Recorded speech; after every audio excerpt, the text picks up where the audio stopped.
നമസ്കാരം. സർക്കാരുമായി ബന്ധപ്പെട്ട അറിയിപ്പുകൾക്കും മറ്റു വാർത്തകൾക്കും വേണ്ടി ഈ ചാനൽ സബ്സ്ക്രൈബ് ചെയ്യാനും തൊട്ടടുത്ത ബെല്ലൈക്കൺ എനേബിൾ ചെയ്യാനും മറക്കാതിരിക്കുക.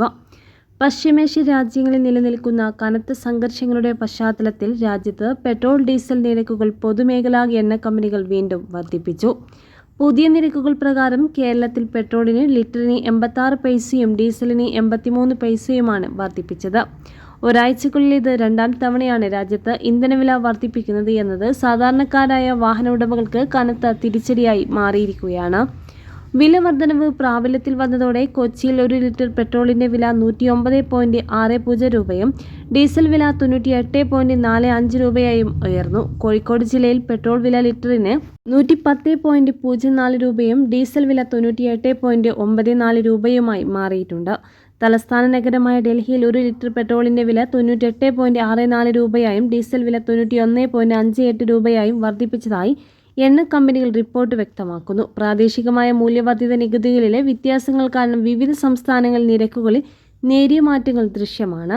പെട്രോൾ ഡീസൽ നിരക്കുകൾക്ക് പുറമെ രാജ്യത്ത് കംപ്രസ്ഡ് നാച്ചുറൽ ഗ്യാസ് വിലയും കഴിഞ്ഞ ദിവസങ്ങളിൽ വർദ്ധിപ്പിച്ചിരുന്നു. CNG കിലോയ്ക്ക് 2 രൂപയാണ് എണ്ണ കമ്പനികൾ ഒടുവിൽ കൂട്ടിയത്. ഇതോടെ കൊച്ചിയിൽ CNG വില കിലോയ്ക്ക് 96.50 രൂപയും ഉയർന്നിരുന്നു. കഴിഞ്ഞ 4 ദിവസത്തിനിടയിൽ 3-ാം തവണയാണ് CNG നിരക്കുകൾ വർദ്ധിപ്പിക്കുന്നത് എന്നത് ഇതര വാഹന തൊഴിലാളികളെയും വലിയ രീതിയിൽ പ്രതിസന്ധിയിലാക്കി.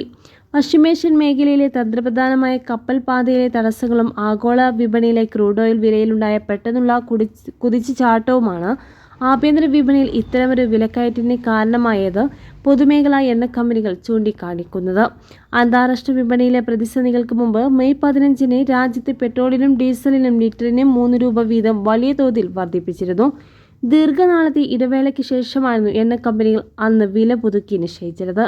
എന്നാൽ അതിന് പിന്നാലെ ദിവസങ്ങൾക്കകം വീണ്ടും ഇന്ധനവില ഉയർത്തിയത് നിത്യോപയോഗ സാധനങ്ങളുടെ വിലക്കയറ്റത്തിനും ചരക്കുകൂലി വർധനവിനും കാരണമാകുമെന്ന ആശങ്ക പൊതുജനങ്ങൾക്കിടയിൽ ശക്തമായിട്ടുണ്ട്.